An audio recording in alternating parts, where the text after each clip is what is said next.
People, deluded. Now, obviously, I'm an Arsenal fan. I want to see Arsenal get back to football. From a sporting perspective, obviously, we're ninth. You know, we're in a delicate situation. 9 times out of 10, if Arsenal are playing on the weekend, they're going to stress me out. And you're going to see me ranting in videos within reason. But I'm sure I speak for not just Arsenal fans in general, when I say, you know, you would love to see football just get back to normal, to see society and life get back to normal. But we're dealing with something that we haven't dealt with before. We need to take our times. Obviously, there's a lot of talk with some leagues returning. You hear in Germany if that happens or not, because you've seen they've hit a roadblock.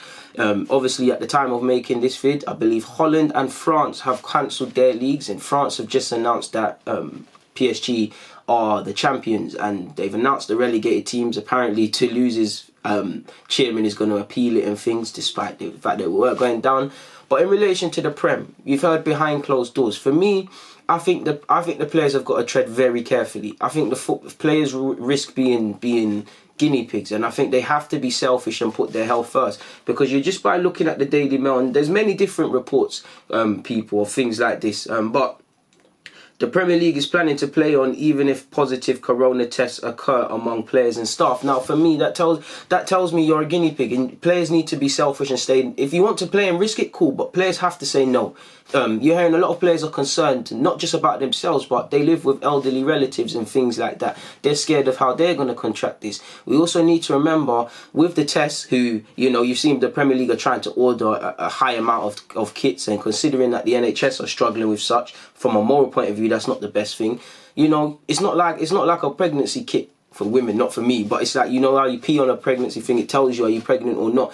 You know, there has to be a certain period before the corona thing, because you might test negative but you're actually carrying it. We're seeing that there's actually no way of actually showing someone's fully recovered from it. We all know how this can be passed on. This is dangerous, people. Players shouldn't put their health at risk, and you're hearing the Premier League want to continue playing even if a member of staff or players, or a player singular, get this. Now, before this whole thing, what was we told in society? Stay at home, stay isolated, and we've all seen information docs of how dangerous it, just how much one person can affect a whole bunch of people. I think this is selfish. This confirms what I've always been saying in my vids and been telling you, that the Premier League just care about money. The players are being used as guinea pigs. They were scapegoated, they've had to take cuts, they're told they don't care half the time. That when they talk on society, they're told they should focus on football. When they don't, they live in a bubble. This is where they have to be selfish, people, because they're seeing their finances cut, and they're literally going to put their lives at risk. Even if it's behind closed doors, you're going to have to come into contact with medical staff, with your own teammates and things. And you're hearing the players will have to wear masks and that in training. How much does a mask cover you? A mask is all fun and games, but you're not going to play with a mask on, are you? Say someone has contracted that. This is dangerous. As much as I want football to continue and get back to going, people, it is crazy. Thousands of people have died already, and apparently medics do not believe that one positive test will cause the season to collapse. But all it takes is one. Any disease just takes one case. All it takes is one player, and because of the close-knit nature, 9 times out of 10, they're all going to have it. You know, if one player gets it from a team, then the whole team's going to have to get quarantined, like you saw with Arteta. Thankfully, nobody else had that to our knowledge, but everybody. So what happens if on the match day, somebody's tested positive for corona, one player, you're going to play on? If you play on, you will be immoral, or the whole team would have to be thingy. So what happens then? Does the team who can't put out an 11th forfeit, lose their 3 points? What happens if they're fighting relegation? And that's literally the difference. But forget all of that from a footballing point of view. Health, this is ridiculous, people. I'm sorry, but this is ridiculous. Like, this is... Listen, I don't care what medical people would be telling me. My health comes first. My health comes first. I'm not... There's too much grey areas. We still don't know too much about this. I know they're talking about producing vaccines and things, but this is immoral, this is selfish, and players really have to, players actually have to start being selfish. Players have been very generous with the pay cuts, with donating to charity, but as far as playing, if they want to play, cool, but I think they should really be very selfish, put their foot down and say no. And you're hearing a lot of players do have concerns about such. A lot of players at my club and everywhere have been bullied into taking these cuts. Do not let them pressure you to play in football if your heart knows you're not on it, because this is your health. This is your health. You're no good to your family, forgive me for sounding tone deaf, but if you die, we've sadly seen a lot of people lose their lives. Because of footballers, a lot of people are depending on you financially. If you lose your life, what happens then? Especially when you look at Mane and Salah and Firmino, who come from Brazil, obviously Senegal and Egypt respectively. You know, quality nations in terms of culture and things, and I'm not trying to be disrespectful, but the way of life all three could have been subjected to or were living isn't better than what they are doing now. And they've got people who might have to give up the way, people that they've sacrificed so much for to get them out of that. If you're dead, how are they going to pay their bills? Again, obviously people need to go to work, but let's be sensible. They've got people dependent on them, all sorts and stuff. It is selfish, people. It is ridiculous. It is ridiculous, and this shows to me the Premier League are just concerned with the TV rights money and whatnot. Yes, I want the Premier League to come back, especially when it's all negative on the TV now. If you're still watching TV, nothing can bring people together like sport, but health is more important. This don't make no sense. This is actually irresponsible, people. It really is it's incredibly irresponsible, and especially when I look at it, if you're, it's not a colour thing, but if you're a BAME player, let's be honest, you've seen a lot of talk around BAME players, BAME individuals being more susceptible to getting this, people, and being more at risk and things. How do you feel if you're one of them as well? Because you're seeing it happen to the NHS people on the front line. You're seeing statistics that were more at risk. Why would you want to put yourself on it? Also, again, we don't know players' health problems. We don't know what players, you know, are diabetic, high blood pressure, low blood pressure. Again, I don't know the effects of these, but I know it must play a part, or any other underlying health issues. I look at someone like Mesut Ozil. I know people will look at it and think, why is he mentioning him?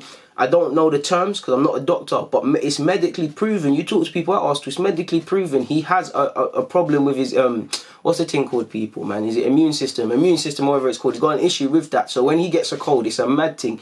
God forbid, he who has a young child, I believe now, and a family, he gets that. It's gonna harm him. It's gonna take him harder to fight such. I lie, people. I'm making up stuff. Do you get it? It's a problem, people. So we don't know about people's health problems. We really don't. So it'll be dangerous to get. And what happens when one player gets it?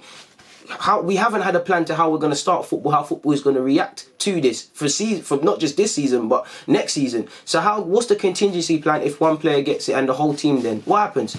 What actually happens? What happens if we get to go in and it's an FA Cup final and, you know, one player's tested positive for corona? Does the whole team has to be sanctioned on the day of the FA Cup? Are you going to tell this team to go out there and play their under 18s, call them all up wherever they are and say, yo, listen, you lot got to travel down and play?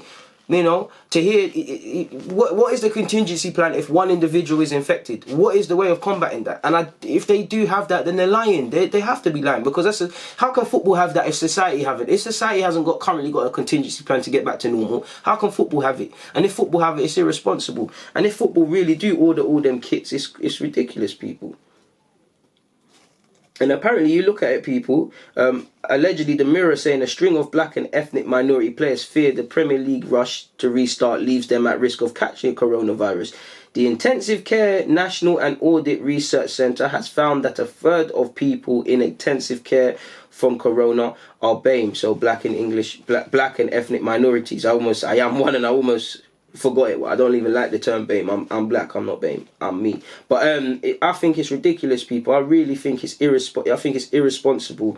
You know, at least, I'm not saying I don't want the Premier League back, because my first thing is to get the Premier League going again, people. That's the first thing I'm on. But we're reacting to something we don't know, and it does leave a bad taste in my mouth hearing things like they're committed even if one person gets it. What does that mean? Because it's always cool if it's one person when it's nothing to do with you. But what if that one person is your family member? Do you get it? It's silly, people. It really is silly. And again, we also need to remember, and it's more on fans. Even if fans can't get into the stadium, if we're playing behind closed doors, there will be a certain amount of fans, rightly or wrongly, congregating, people, really and truly, in and around the ground. So again, increasing the risk of these such things happening and playing a part and whatnot. It gets like that. It really does.